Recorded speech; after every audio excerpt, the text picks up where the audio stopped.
You are listening to Your Physique Radio in association with irishmuscle.ie. We are broadcasting worldwide via iTunes, YouTube and Facebook, bringing you the latest in bodybuilding, fitness and nutrition. Your Physique Radio. It's your physique. It's your choice. Alright everybody, welcome along to Your Physique Radio. This is season number 2, episode number 1. My name is Colin Kennedy. I'm joined on the line as always by Craig Clifford. Craig is back home in Ireland and I'm here in Phoenix in the USA. Craig, we had a fantastic first season in 2012. 2013 is now upon us. Firstly, welcome back to the show. And secondly, how has 2013 been for you so far? Happy New Year, Colin, and Happy New Year to all our listeners. It's been crazy. Busy in January, to be honest. I haven't had a moment, like, to myself, I haven't had a moment of break, which is great for business, but it's tough going, because it's 6 weeks time. A lot of these people might never see it again until next January. So, well, hopefully I'm wrong, but, that's just the way it is, I guess, in this industry. Yeah, so far so good. Anyway, gym-wise, my own training is going very well. Breaking some personal bests kind of every couple of weeks, so I'm happy there. It's going well. Can't really complain. To be fair, Christmas is very quiet, extremely quiet, and to be honest, everything seems to be going well. How about you? How did you get on over Christmas, and how's your New Year going? Yeah, Christmas was nice. It was quiet. My folks-in-law came into town, and they were staying with us for probably 5 days, I'd say. So that was nice, and went out to eat quite a lot, which is always good, and especially when someone else is paying for it. So, John and Elaine, thank you very much. And no, it was good. It was nice to have them here, and they'll actually be back in town in a couple of weeks' time for spring training. So baseball season is fast approaching yet again, and they're going to come into town for some of that. So Christmas was good. New Year's was quiet. Went out for dinner with some friends, and at home well before midnight, probably in bed before midnight as well. And that's just the way things are. It's just another day for me. But like you said, Craig, come January, what we do, the industry we're in, January, if you're not busy in January, chances are you're not going to be any busier than you were the previous year, because it is the time when people come new to the gym with all these great aspirations and wants and wishes and hopes and dreams, and like you said, a lot of them will not be still around in 6 weeks, if not even as little as 6 days once we're at the end of this month. So we'll see how things go, but for me, business has definitely picked up, which is fantastic, and hopefully I can manage to keep encouraging the people I do have that the changes that they're trying to make right now will stand true, and whether they're trying to get ready for a wedding, which one lady is, or one just ran a marathon, and some are hoping to lose 60 and 70 pounds in the next 7 or 8 months. So there's big tasks at hand, but I've got big hands to deal with it, so I'm looking forward to the challenge. But yeah, all is good. January 2013, it's been nice here in Phoenix. I told you before we came online, it's about 25 degrees Celsius, so whether that's 76, 77 in Fahrenheit. It is higher than it should be for this time of year, but I'm not going to complain, Craig. How's the weather back home, alright? It's a complete opposite, Colin. It's snowing, it's ice, and the country's in an awful way. Yeah. It usually takes me 35 minutes to get to work. So I left about 25 minutes earlier than usual this morning, and I was still an hour late to get to work. Holy crap. So, wow. And the roads are bad, but they're not as bad. It's like, just people just can't drive when there's snow and ice. They just can't. Yeah. They don't know how to drive. They should be in a higher gear than they always are, but they always seem to be in first gear. Yeah. And they put the foot down and the wheels all over places. Yeah. I feel like just taking them out and just, oh my God, get out of the car. But that's why people have to be careful too, which is the most important thing. And that everyone gets to where they need to go in a safe way, because there was lots of cars and ditches and things, to be fair, but it's frustrating with the council and gritting the roads, and the way it is around here.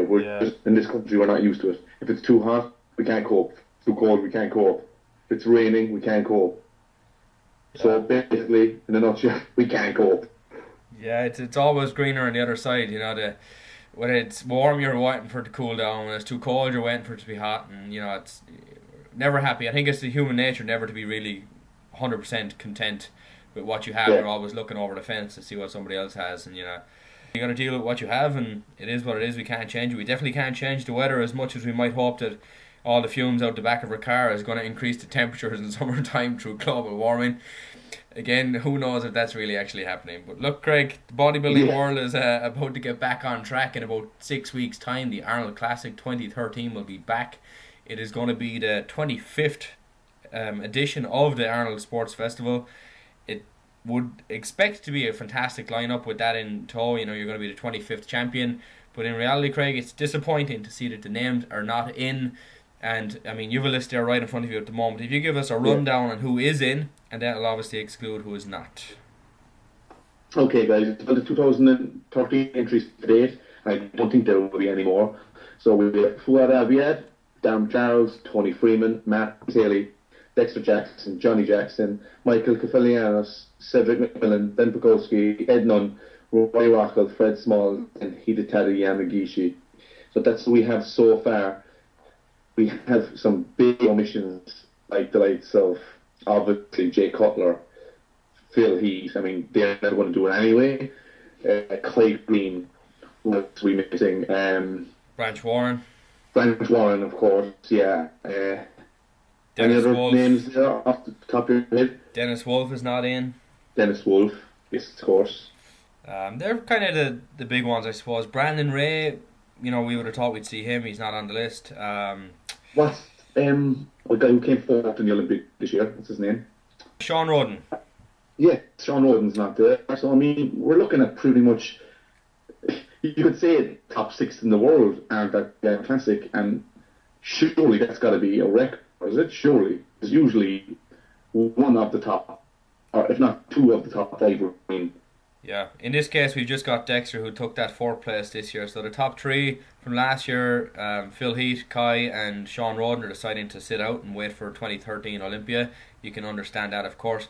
But apparently, Sean Roden might actually do a show a little bit later in the year. We'll see if that happens or not. But, you know, he's not in this show.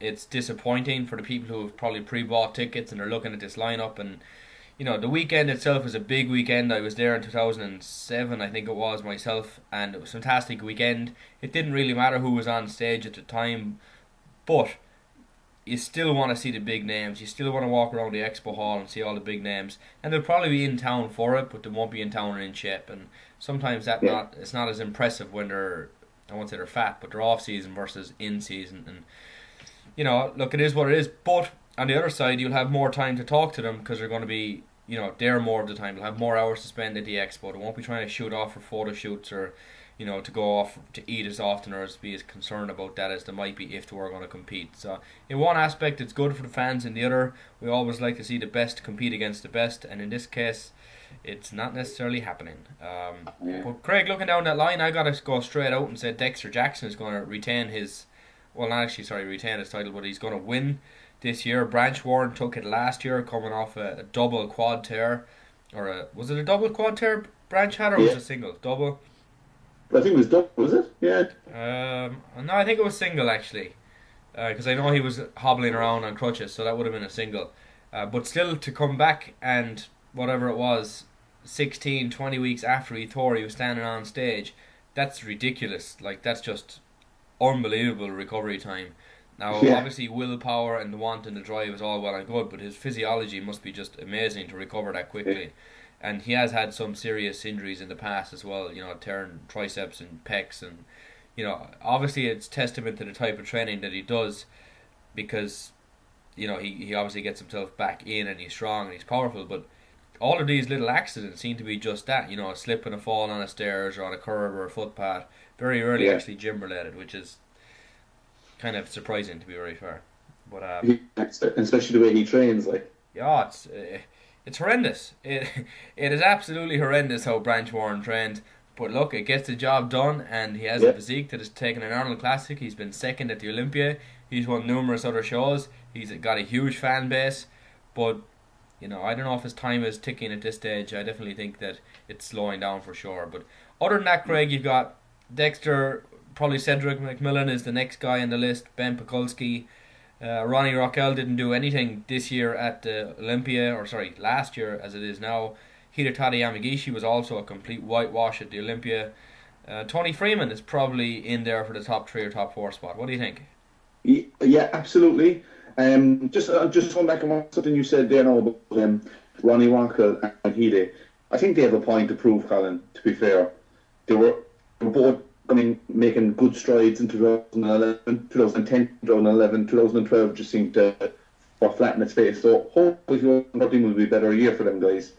You know, you're looking at Ed Nunn, Cedric McMillan, Desmond Jackson. For me, it's his to lose, to be honest.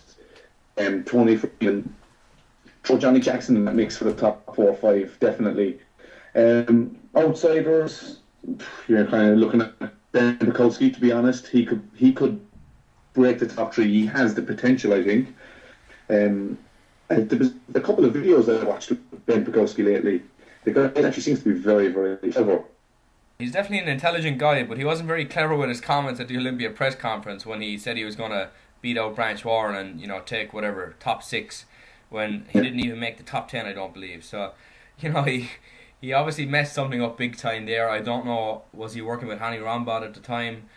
There's been a little bit of heave-ho between he and some of the other athletes in recent times. One of them being Seth Ferosi, who's now kind of on the RX Muscle payroll here or thereabouts, I suppose. He, listening to a Seth Ferosi radio interview, he didn't seem all that impressed with some of the stuff Hani Rambod was telling him to do. You know, that doesn't necessarily mean anything bad, but no, of course not. Considering he has Phil Heath, he's obviously doing something right, and Phil has progressed. But you know, maybe he just tried the same thing with the wrong person and it didn't work. You know, who knows? Yeah. And that's like that. You made a good point there, because it's kind of getting back and to what you said earlier about Branch Warren. Branch Warren's training style is atrocious to look at. You'd never show someone starting off bodybuilding, this is what you're supposed to do. You'd never show them a Branch Warren DVD ever. But like that, it works for him and his physique and his makeup. If I did like him for at least 1 week, I guarantee I'd be getting physio probably for the rest of my life. If you look around at most of the gyms and most of the guys who will say they don't know what they're doing as such, most of them do train like Branch Warren.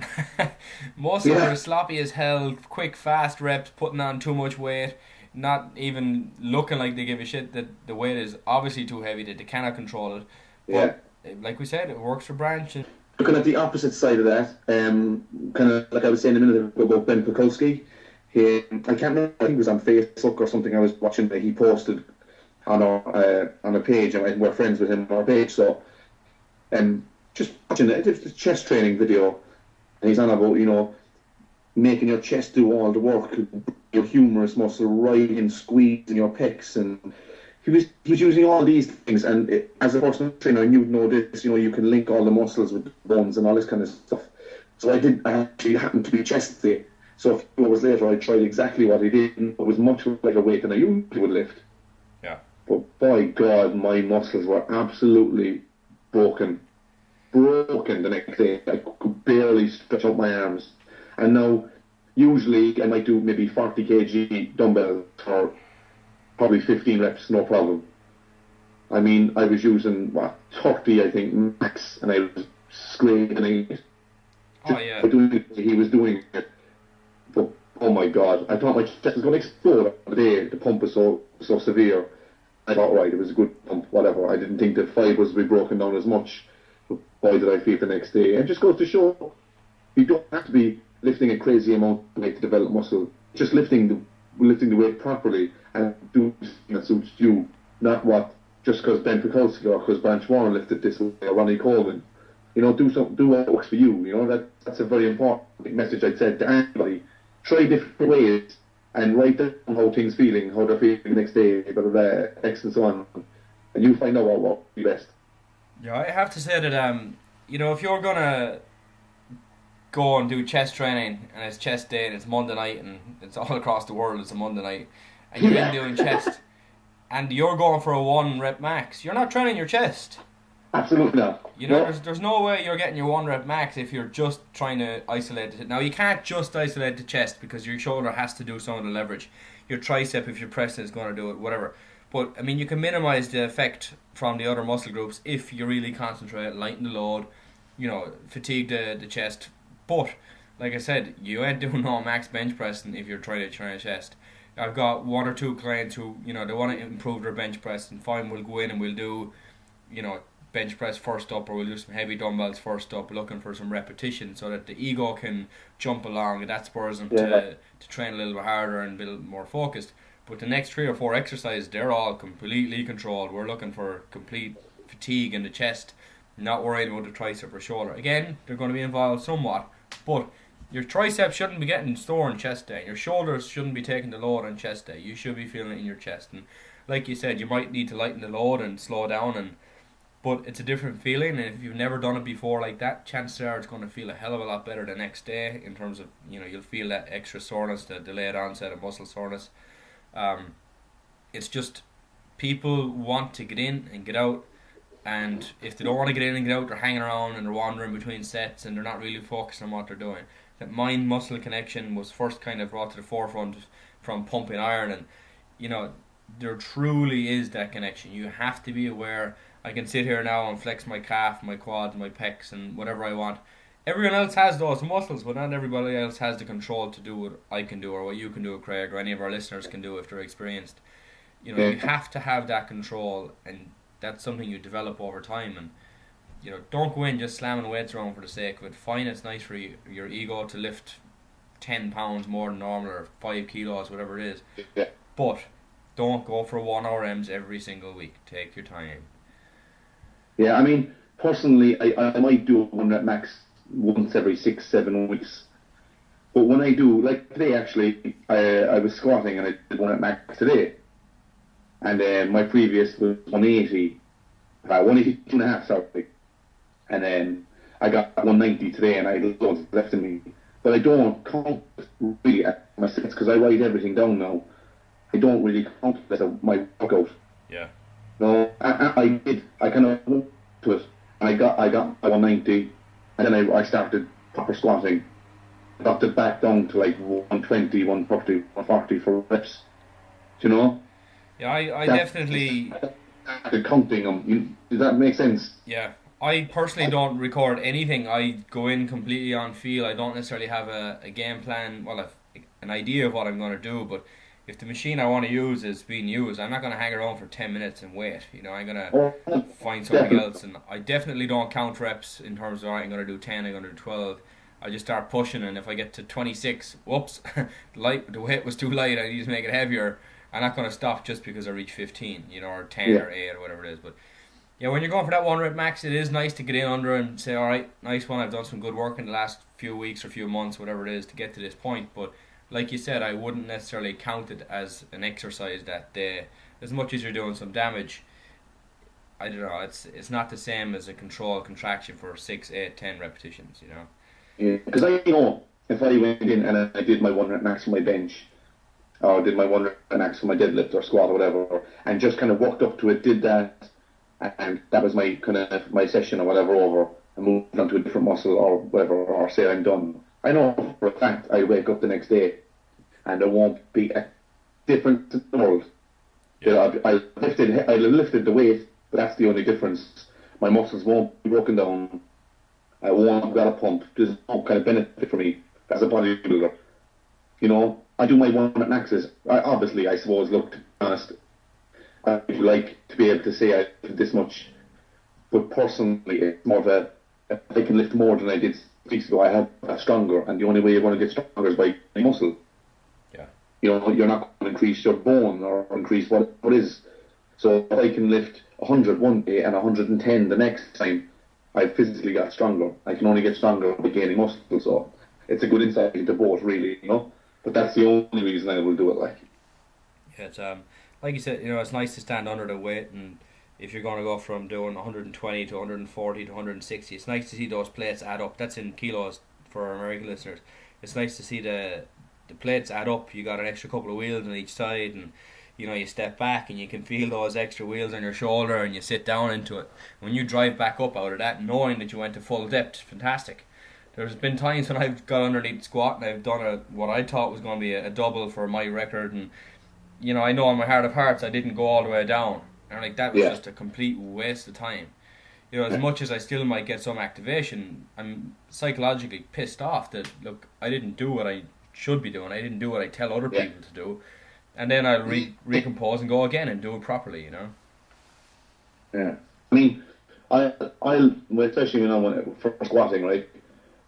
Because when we seem to go parallel or maybe just below, I does seem to affect my knee a bit much. It's definitely my mechanics. It's not something it's bad. I wouldn't say someone went below parallel all the time. Or don't do that because it hurt your knee. It's actually just me. To be honest, it's my mechanics in the squat. Like I'm 6 foot, I'm probably not built for squatting. To be fair, but when I do squat, I put a bench in between my legs and make sure my ass touches the bench. So I'm probably about an inch or 2 inches. My hip is probably about 2 inches above parallel, so it's quite low, but not. It would be classed in a show, or if I was a powerlifting meet and then I went to squat, I definitely wouldn't be able to squat like 190 parallel. Does that make sense? Yeah. I'd probably be looking at maybe 170 parallel, not 190, or maybe 175. Yeah, it's a big difference, alright. That inch makes a huge difference psychologically too. If you know you got to go down, it's a difference. And same with guys who are benching. I stand around and I watch people at the gym that I work at. Not so much the one I train at. I train at a Gold's gym, and it's most people in there are they're lifting properly, or you can watch and you can see the guys doing it right. But in the one that I work at, some real shocking exercises go on in that place. We're talking about shoulder shrugging on the bench press as opposed to doing a bench press. You're 2-3 inches of depth, and I don't even know if their scapula has moved. It's not going down. It's horrendous to see it. Now, they're not necessarily going to get hurt, but they're definitely not going to get any bigger or any stronger. It's just ridiculous. And where guys loading up the leg press with 20 plates on the flipping thing, and they're doing maybe 3 inches of range of motion, and their hands are on their knees, and they're all strapped up, and I'm looking at it and thinking, what the hell is this? And of course, I'm not going to go and say, oh, you should maybe try this or that. I'm not going to do that, because if they want that advice, they can come and pay for it. And obviously, they don't want the advice because they haven't taken it from anyone else in the past. And these are guys who are well in their 30s and 40s, and some are even in their 50s. And the way some people do push-ups, Craig, is just, oh my God. Yeah, it's like the warm. It looks suspicious. What they're trying to do to the floor looks suspicious, to be very honest. It's I don't know. I don't know where people see these exercises or think for a second that they're doing it the way they should be. But look, as long as they don't get hurt, I won't be too concerned. If somebody stops and asks me for help, I'll absolutely do it. But I'm not going to help someone who doesn't want to be helped, because there's no point. Stimulate, don't deny it, isn't it? There you go. Yeah, go in, do it right, be happy, move on, move home. But Craig, that's the Arnold Classic again. I mean, look. Actually, one question on the Arnold Classic, Colin. If there's no 212, was there ever a 12? Nope. Oh, there wasn't. Okay. No. In essence, the Arnold Classic is more prestigious than anything else because you have to be invited. So you don't automatically gain access by placing top 6 like you do in the Olympia. You have to be invited to this one. And sometimes when people are invited, they decide not to go, and that's all well and good if they give notice. But let's say if Mike Kefalianos decided right now, I'm not going to go, that means one person is sitting at home on their ass watching it online when they could be there on stage if they had had a bit more notice. So I don't know how they are in terms of contractual obligation to compete, but I know in the bikini division there's been 2 girls who have pulled out in the last 5 or 6 days, and they won't receive a fine or anything like that as far as I'm aware, because they didn't pay to enter, they were invited to enter. Yeah. Because I'm just looking now, like, the first 212 show of the year is in the 19th and 20th of April, which is like a week and a half off May. Yeah. I think that, for me, that's way too long into the year. Oh, it is, but that does... It doesn't allow a guy enough time to compete twice in the 1 year at his best. Exactly. Absolutely. I totally agree. Yeah.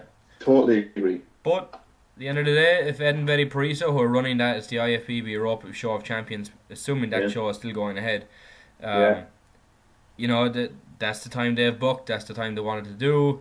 They've obviously think that they're going to get some competitors, because otherwise they wouldn't be putting the money up front for it. We'll see how it goes, but definitely the lineup in terms of how many shows there are this year, I'm just going to give the listeners a quick rundown. In the open men's bodybuilding, we've got 15 shows in total, so that includes the Arnold Classics, both from Spain, Brazil, and in Columbus, Ohio, and the Olympia. There are 8 212 class competitions. There's 9 men's physique, 4 women's bodybuilding in total, 7 women's fitness, 24 figure competitions, 22 bikini, and 11 women's physique. So clearly the women are kind of taking over here. There's more of them out there. There's more of them, competing. They put the time. They get on stage. They do what they got to do. Is it easier to compete as a female in those categories, the figure and bikini? I would say definitely bikini. Not so sure about figure because they still have to work their asses off. But there's a lot more competitors, and that means a lot more money, Craig. And with a lot more money comes a lot more competition. And it is what it is. But for us, 15 open bodybuilding, 8 212 bodybuilding, and Kevin English will be on return this year in the 212. Will he take the Olympia this year? We'll find out. I think he definitely has a good chance placing in the top 3 because he's a huge dude for 212 pounds. But it'll be nice to see, and hopefully those guys won't all hold out till the Olympia itself, and have 10 guys qualify for the Olympia who clearly don't need to be there just because they want to show. And the point system, I believe, is going to remain the same as it was last year without any change. I've yet to confirm that, but I haven't seen anything to deny that I'm correct. But look, Craig, we'll see how it goes. Like you said, it's a long time before the first 212. It's still another 6 weeks before the first open show, which is the Arnold Classic. By this stage, we should have already had the Flex Pro show. That should have been on last weekend in Los Angeles if it was to stand true, which used to be the Ironman once upon a time. That show is now gone. It's not looking fantastic for the future of the sport, for sure. No, it's not. Like, to be honest, and I think FIBO is on the 13th of April, which is also the same weekend as the Spring Classic in Ireland. So that was a bit of a disappointment for me because I wanted to get in FIBO this year. So I was like, right, Spring Classic is on. Whatever, I was like, I'll probably go to FIBO Power instead of the Spring Classic. But then I got an invite to one of my best friend's wedding. Seems to be on the same weekend, of course it would be. I know. So three big events in the same day, and obviously my friend has got to come first because I mean there's going to be plenty more Spring Classics and plenty more things. But hopefully for him it is only a wedding. But so I switched my plans and I want to get in the Body Power and Birmingham again this year. And there was meant to be a show in Body Power this year, but it seems to be cancelled along with the show in Connecticut. Have you heard about this? Yeah, again, that's just, I think it's a lack of money, a lack of interest. They probably didn't have enough names. Was it the Flex Pro or something? I can't remember what it was. Yeah, it was going to be the Flex Pro in England. It's not happening. Now, that's in Birmingham, right? Yeah. Yeah, so I mean, it's not the location or the venue because the fantastic arena there. You've been to that area before. It's not that. I think it's just a lack of competitors who are willing to either travel to the UK from America, or they just don't see the reason to go into a smaller show like that in that time of year because the Arnold Classic will just be over. Look, we'll see what happens. But Craig, I'm looking at that weekend of the 13th and 14th. The 14th is a Sunday, and that's the day of the RIBBF. So, you might be able to swing a hangover over to the RIBBF Spring Classic in Limerick. It's in the University Concert Hall, for those who do not know. And our good friend, Masoom Butt, is going to be the guest poser. The initial poster is out. It's available. We've posted on our page, and I'm currently on Mick Bullman's page here, the RIBBF chairman and president. The categories, we've got novice, we've got junior, which is under 23, even under 70 kilo, under 75 kilo, under 80 kilo, under 90 kilo, over 90 kilo, masters over 40, masters over 50, classic bodybuilding, female physique, body fitness, under 168 centimeters, over 168 centimeters, and then you've got bikini under 168, over 168. Now, Craig, that's the first time I've seen bikini as the actual name of the competition. Is that right? Yeah, they're officially bikini now, yeah. So, they've got female physique, they've got female bikini, but they're still calling the other one body fitness. Why the hell don't they just go with figure? Colin, your guess is as good as mine, and the fact that it's tied up with IFBB, you would think it'd make things easier than so everyone would know, but I don't know, it's going back to what we said last year after the Nationals.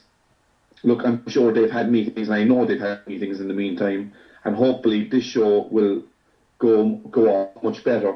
Well, Craig, I'm on that. Sorry to cut you off there. This is I'm on that same page, and I'm just reading a bulletin or a note here. and it's from Mick Bullman. I'm going to read it out. So, Republic of Ireland Bodybuilding Federation. Dear members, the annual general meeting will take place on Sunday the 27th of January. So that's 5 days from now, guys, at the Maldron Hotel in Portlaoise at 2 o'clock. All those attending must be paid up members of the RIBBF. It will be an open discussion, and contributions from members will be appreciated. The second meeting will take place after the AGM for qualified competitors who may wish to participate at international level in 2013 at either European or world competitions. It is essential that they be present at this meeting. All judges and potential judges must attend. Please note that all membership fees are due as of the 1st January 2013. Blah, blah, blah, blah, blah. If you want to get in contact with Mick Bullman about that, it is mickbullman@gmail.com, or his phone number is there as well. It's 085 1178 611. I was not aware of that, Craig. If I were in Ireland, I would pay my membership and I would go along, and I would certainly have a conversation about what is and what is not. As much as I don't compete, I do want the world of Irish bodybuilding to progress. And it seems to be doing so in the last few years, but definitely a few small changes here and there wouldn't go astray. Yeah, I mean, I'm working on that weekend, so I am a paid up member, and I would love to have gone. But I am working that weekend. I have a couple of PT sessions that weekend, so it's something I can't avoid. But especially in January, this calendar, we got to get any work we can, especially while it's going. But yeah, if anyone wants to go, because we do. When we compete for a show, you have the option to going for a year or 3 years membership. Well, I got 3 years because I wanted to get 2 shows in the 3 years, and hopefully 2014 I'll be competing again. But yeah, so I will definitely get down if anyone has any issues. Make them be heard. They will listen. Sean, Nick, no, they're all good guys, and they're I know they're all open to listening to people. That's why they have these things. Fair play to them. A lot of places would just do what they do and not involve anybody. Yeah. So they are asking their members for their input, which is a great thing to see. Just going back to the Spring Classic as well, Colin. If anyone hasn't seen Massoum Boat pose, or anyone's seen him in real life, the guy is an absolutely astounding physique to look at. So definitely a loose end that weekend, April 14th in Limerick. Get your asses onto them seats, because it's going to be a brilliant show, hopefully. I'm sure it will, because Pullman's going to make it a good show. And with Massoum Butt coming in, it's going to be incredible. Yeah. I have to say, actually, Craig, whether this is the reason or not, or maybe it has kind of brought the idea forward, a while ago they were saying that they didn't have a guest poser for the show, the Nationals, in which Kai Green came along, and we all know what happened when Kai Green showed up. And I sent a message on to Mick Bullman saying, I would highly recommend that Massoum Butt would be considered for the guest posing position. Didn't get any response or any acknowledgement, whatever. But look, Massoum, you're on the books for the Limerick show on April 14th with the RIBBF. You're welcome, friend, and I hope you do well. I know he's going to show up in shape. That's a 100% guarantee. He might not be absolutely stage conditioned, but the guy, he'll put on a good show. He can pose. He's great physique. Really, really nice guy. If you haven't heard him speak or talk about bodybuilding, you can go back to our first season, episode number 4. We had a very in-depth interview with Massoum on that. And you can find that on our YouTube page, Your Physique PT, or you can search it on Facebook and it will show up. But again, I'm happy that there are more shows on throughout the year. I would just like to see some more changes in terms of the naming of the physique, so at least that way you can look to international waters and have a comparison as to what you're trying to look for. Because at the moment, Craig, I'm still only able to find one website out there, and that is irishmuscle.ie, that contains information about the Irish bodybuilding scene. Apparently there are more in the works. RIBBF apparently have one on the way, but again, I haven't seen it, and I don't think it's online as we talk. So irishmuscle.ie is the place at the moment, guys, for all the information, along with our Facebook page, facebook.com/Your Physique Radio Show. If you want some information, Irish bodybuilding, international bodybuilding, it is the place to go. And I will say this as well, guys. Actually, the first one was this past weekend, but there's like a 4-weekend seminar on how to pose, how to eat, how to actually train, and everything that goes with it. If you've never trained before, or if you're a seasoned vet and you want to just have a look at things again from a fresh point of view. You have Nicoletta Quarian, I hope I pronounced her name right. She's the next champ, and she'll be doing all the women's fitness and how to pose, how to cut a bikini and all that, because she's competed in both. And you've Noel McPartland representing the men. And Noel McPartland is an RBBF judge, and he's been at it for a long time. And he knows his stuff as well. So guys, if you have the opportunity, get over there. It's up in Dublin at the moment. I'm not sure exactly of the dates, but I think there's 3 left and there's still places. So if you're around, definitely get yourselves down to them. If you have any questions, especially if you're competing in the near future, go get them now. Because it's hard to get good honest answers from trained professionals, but they're there, guys, to be answered. So I actually have that information here, Craig. I'll just read it out for the listeners. Sure. The next one's going to be February 2nd, and it's the following one will be February 16th, and then the last one, the fourth one, will be March the 2nd. They're all on from 12 till 4 p.m, and they're on Ratot Fitness Factory. It's about 20 minutes from the M50. So there is a deposit to secure your place, and the contact information. If you want to contact Nicoletta or herself, it's 083 405 4900. Or if you want to contact Noel about it, it's 087 919 3306. So again, it's IFBB official Noel McPartland or world champion Nicoletta Kieran. If you want information, like Craig said, about bodybuilding, fitness, figure, physique, how to prep for it, what to expect when you get there on the day of the show, how to diet, definitely 2 of the best people in the country for it. One is definitely a seasoned veteran, and the other one is a champion on the world stage, never mind back in Ireland. So more information, guys, just find them on Facebook or go on to our page and we'll have a link to it on our own Facebook page as well. But the next one is February 2nd, so get in there quick. And Nicoletta and Gianni's show, what was it called? The one that didn't Carol last year? Fitness Extravaganza. It's Fitness Extravaganza, guys. That's on it again this year, and it's moving to Dublin this time to try and get more bodies in the seats. That's a good move. So again, we need to support, guys. We need to support our bodybuilding competitors. There's not many of us in the country. We all need to stick together and support each other. So I'm pretty much going to be there the day. Hopefully, I'll see everyone up there. I know it's Dublin. There's a lot more people in Dublin that can go to Carlow or Limerick or Cork. So no excuses, guys. Get out there if we can, all right? Yeah. And Gianni is coming back from 3 years off stage, so should be good. Yeah, I'd be interested to see how he looks after all the time off, but I'm sure he's not going to come back unless he thinks that he's ready. In regards to that bodybuilding and fitness seminar, if you want to call it that, there are some interviews available on irishmuscle.ie with Noel and Nicoletta themselves, so check them out on irishmuscle.ie. Craig, other than that, look, we're looking at the 2013 calendar for the IFBB Pro League, the RIBBF in Ireland. In NABA, I've yet to see any dates for them at home in Ireland. But as long as the competitions are coming and the standard is continuing to improve, Irish bodybuilding is in a good place. It just looks like on the world stage it's a little bit slowing down. Now, whether that's just this year or whether it's a sign of times to come, who knows. But again, guys, if you want to be good at what you do, dedication, persistence, don't compromise on anything if you want to be the best that you can be. Now, the one person in the world, Craig, we didn't mention talking about this, but I'm going to bring it up. Lance Armstrong, in recent weeks, has been obviously on TV and announcing that, in fact, that he did cheat, and that might come as a surprise to some of our listeners, but most likely to most of our listeners, they will not be surprised in the slightest, knowing how professional sports work. It's, to me, I posted a link or a status update on our Facebook page as I was watching the interview, and I went along the lines of saying, I don't mind that Lance Armstrong cheated, I don't mind that he took drugs, I mind that he sued the shit out of everyone else who claimed that he took drugs, one of them being an Irish lady, and dozens more here in the States and across the world. He sued people on top of more people just for the sake of telling the truth. And it might sound like, he's just trying to protect his reputation. Fine.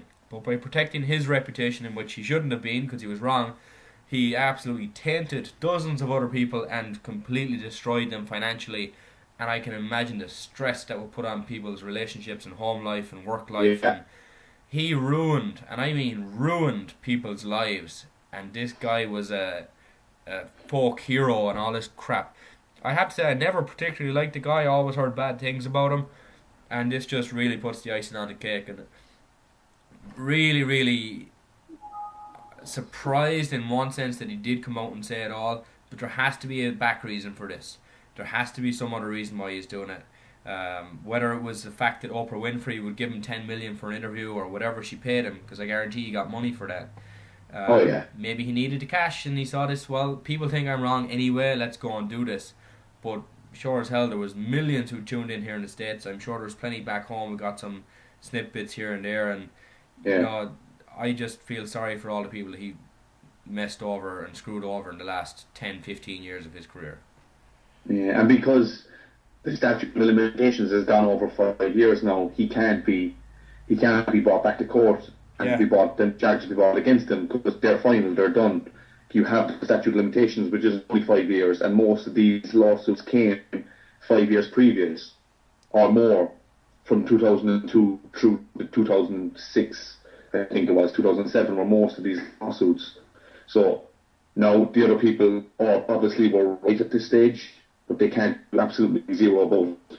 Now I know the Irish Independent, actually, it was in 2008 or 2009, were sued for €600,000, and they obviously then, and Lance Armstrong's team won it. This slanderous thing about drugs and cheating and whatever it was. But I think the Irish Independent are obviously pursuing that now, and surely they'll have to get their money back now with an open admission of taking drugs. But look, to me, this interview was nothing I didn't know. It was very staged. I mean, Oprah, to be fair to her, I really don't like the woman that very much, but she is a very good interviewer. She could have taken him a lot deeper. She could have stuck the knife in, but she didn't. I guess they had a mutual agreement beforehand. And like I said, there was no revelations as such. It's like, oh my God, I can't believe he took drugs. But you know what, guys? You know, and like Colin said, and that can't be looked too far behind or too far past, because you can't put a price on wrecking someone's life, because that's obviously, we say if it was me that was sued and I lost 2 million, and that could have taken everything away from me. The stress could have broken my marriage, you know, everything that goes with that.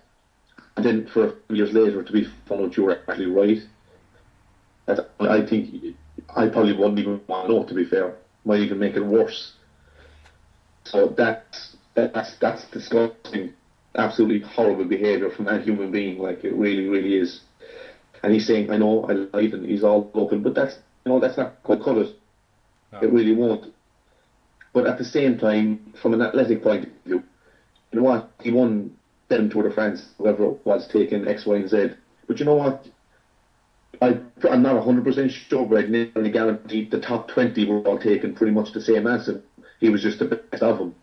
Yeah. You know what I mean? It's like Ronnie Coleman coming out in an interview on ESPN going, yeah, I took drugs. And everyone, oh my God, I can't believe you took drugs. You know, it's just the way it is.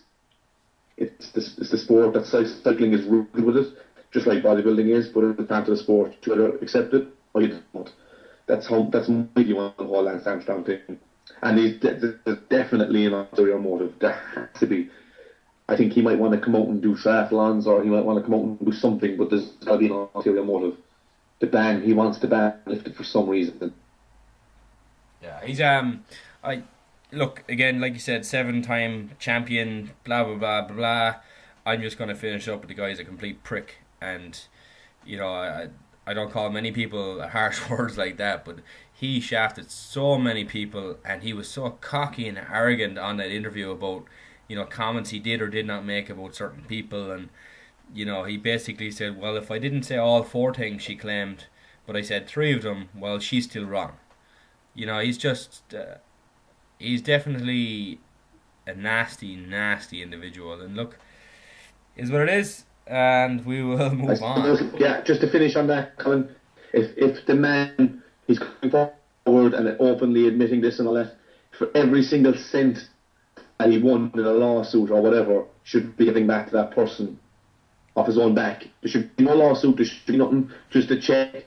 this is why I took this off, and here's a bit on top as well for giving you such a chance over the last few years. Yeah. And a letter of apology, that's pretty much all he can do. The person can accept it or not, but you know what, he won't. I know he won't. Not a hope. It's not happening. It's just not happening. But look, anyhow, we'll leave him where he was.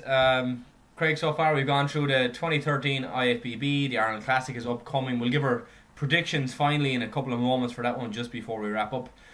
Next up, I want to talk about Gym Magazine, Ireland's bi-monthly publication, which talks about the world of nutrition and fitness, not just at home in Ireland, but on a world stage. They've got some very good contributing writers to the magazine.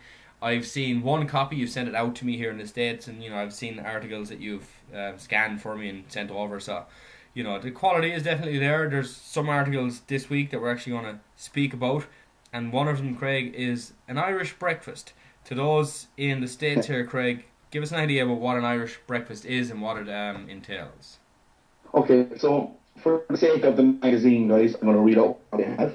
So, a full Irish, as most of us would know, as a full Irish breakfast would be known as 2 sausages, 2 bacon rashers, a serving of black pudding, a serving of white pudding, 2 fried eggs, serving of baked beans, half a fried tomato, 2 slices of medium brown bread. So, I was trying to think about this, Colin, a minute ago.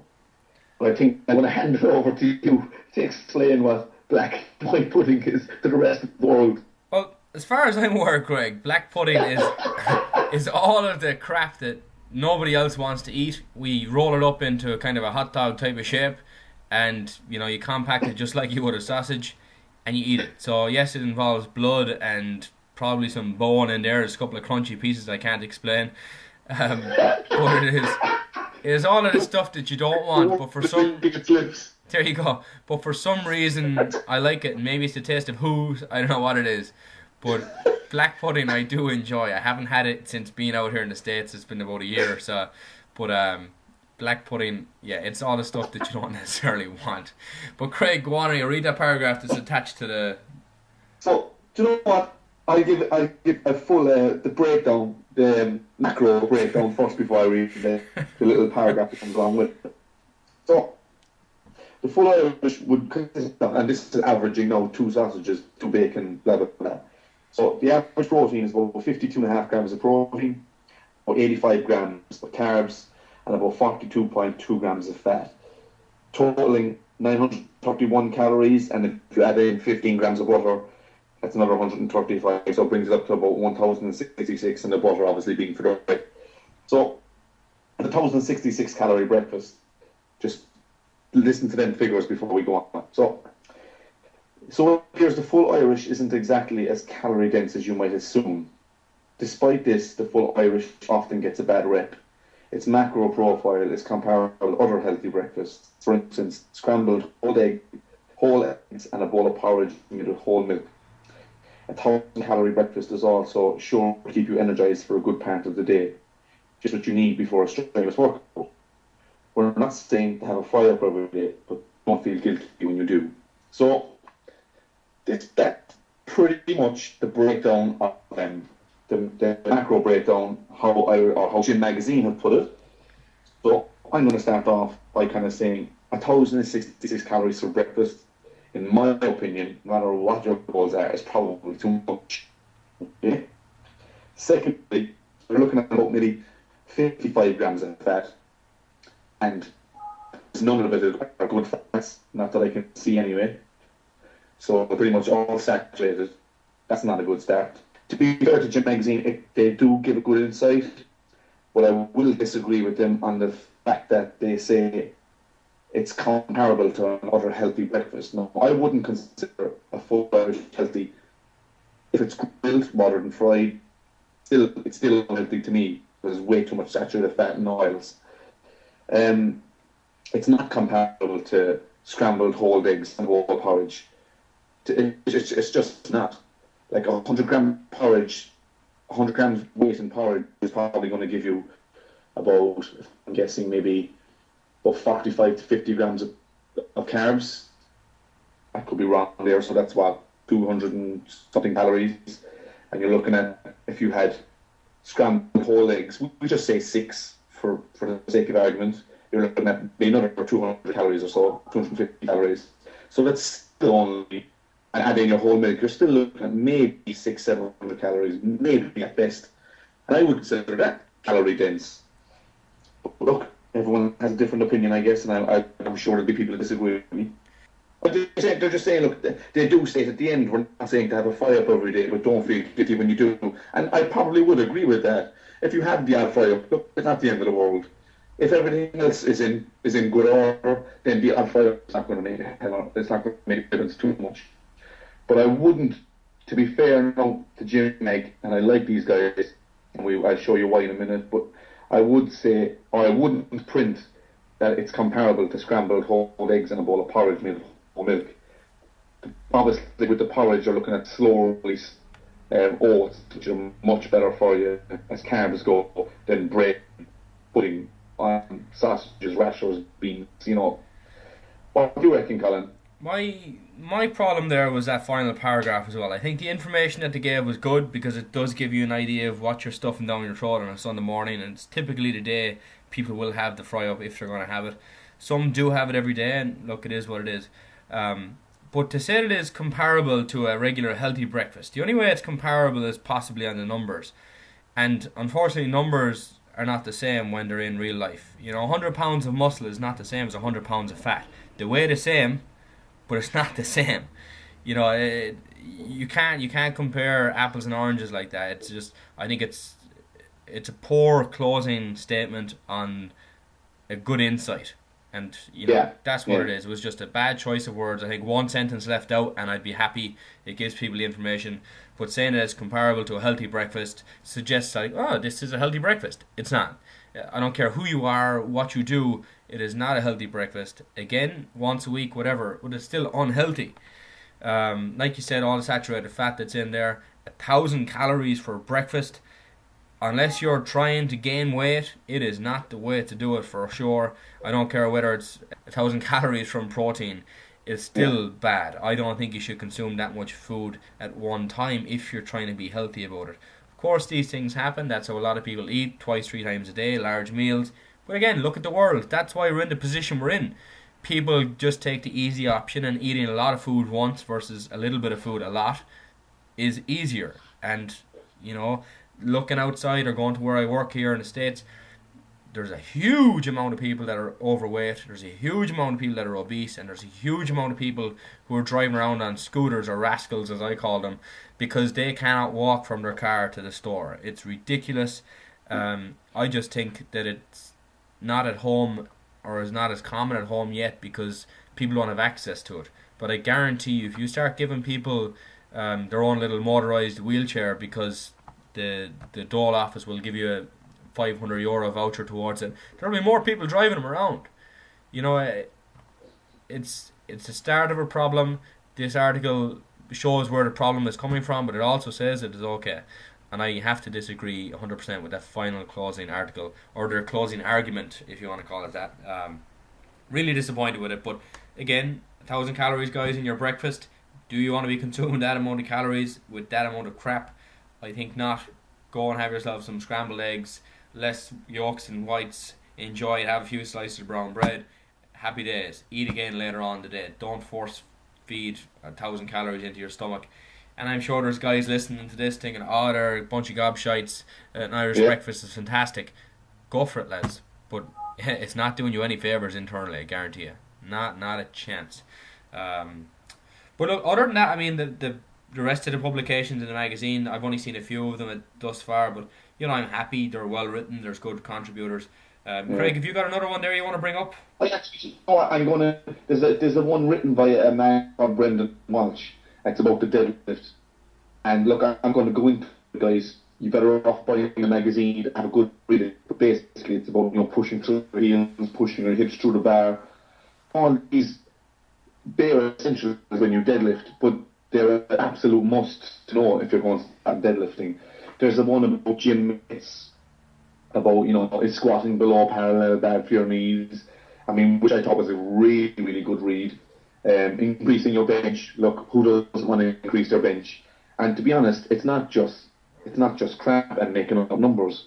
This is actually very well wrote, and it's, to be honest, it's something I'd never give someone myself. It's really, really good, I must say. And I've sent you a publication column of this magazine, and it's actually probably got better since the first one I've sent you. Yeah. So it's actually really well put together. It's really clear, good print. There's no waffle in it. To be honest, it's a fantastic magazine, guys. For €3.50, when you consider muscular development and flex is at least double the price. It's nearly €7 for MD now.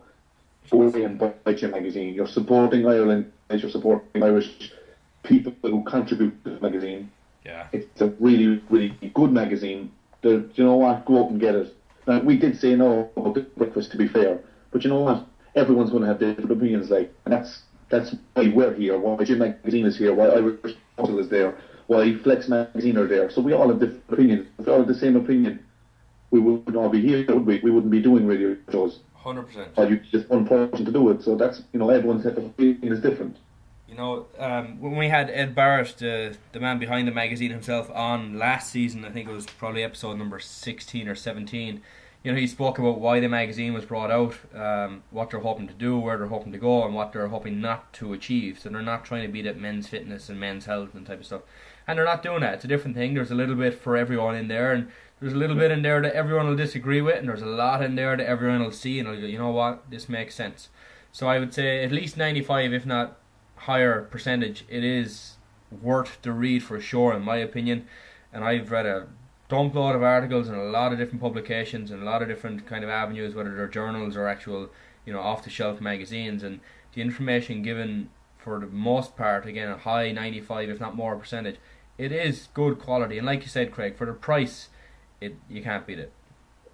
Yeah, absolutely. You can't beat it. Guys, get out and buy it. You won't be disappointed, I promise you that. We had one, actually, Craig, just one guy on our Facebook page asked where we could buy it. As far as I'm aware, Eason's will stock it. I'm not quite sure of any other magazine or bookstores at home, but you can also go on to gymmagazine.ie. Their website is now live and launched, and I believe that they're going to also launch a smartphone app in the coming very, very near future. Go to the App Store, guys, and put in Gym Magazine, and it's a download. You download the app. It's free, guys. Come on, everyone has a smartphone there at this stage.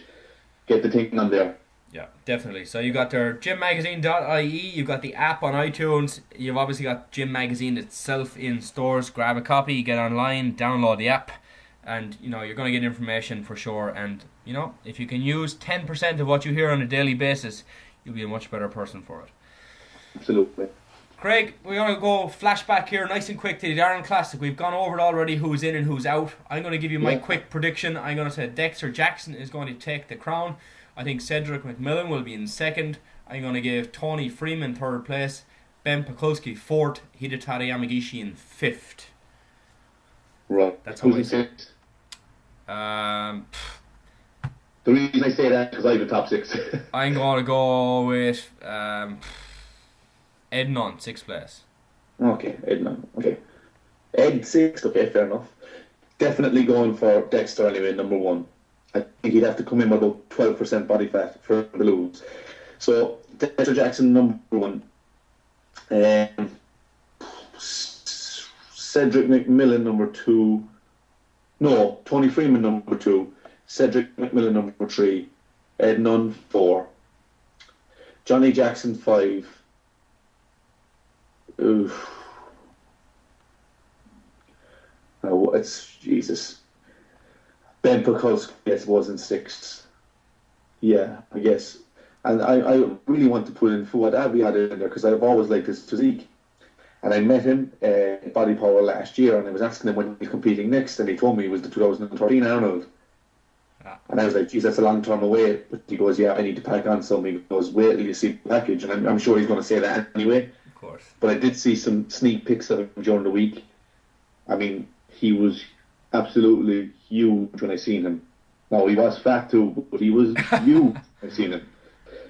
But the pictures of him recently, and I think the picture was 6.5 weeks out. Wow, if he can get it right, Colin, I'm telling you, he's top if he can get it right. Yeah, well, I swear to God, the guy looked incredible. But look, time will tell. It's easy. It's easy. Incredible 6 weeks out.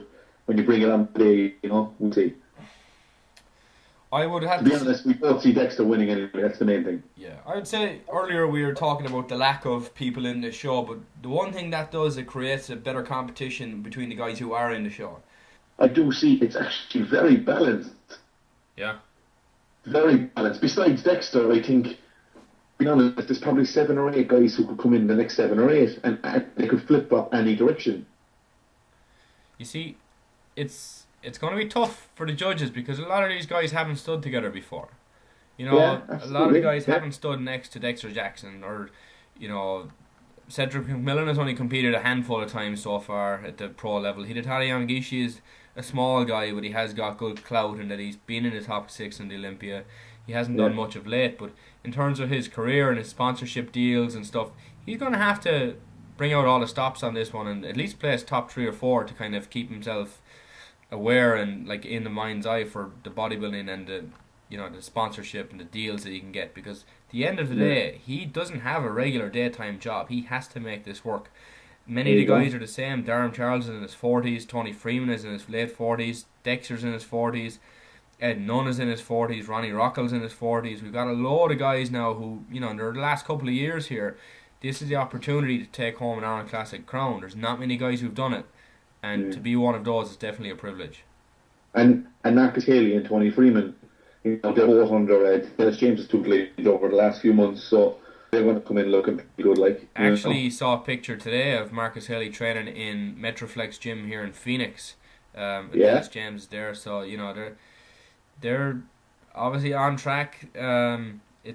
He's completely covered up. He's wearing skin tight white pants, which wouldn't be my choice, and he's also wearing a long sleeve compression vest. But look, we'll see how he goes. Again, you said he's in working with Dennis James. Can Dennis bring guys in better shape than he brings in himself? Time will tell. But Craig, with that, we come to the end of episode number 1, season 2 of Your Physique Radio.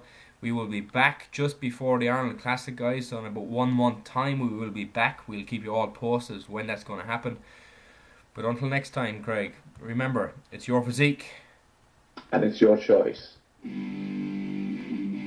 Thank you for listening to Your Physique Radio in association with irishmuscle.ie. Replays of all previous episodes can be found on iTunes, YouTube and Facebook. And for advertising opportunities, you can contact us at yourphysiqueradio@gmail.com. Your Physique Radio. It's your physique.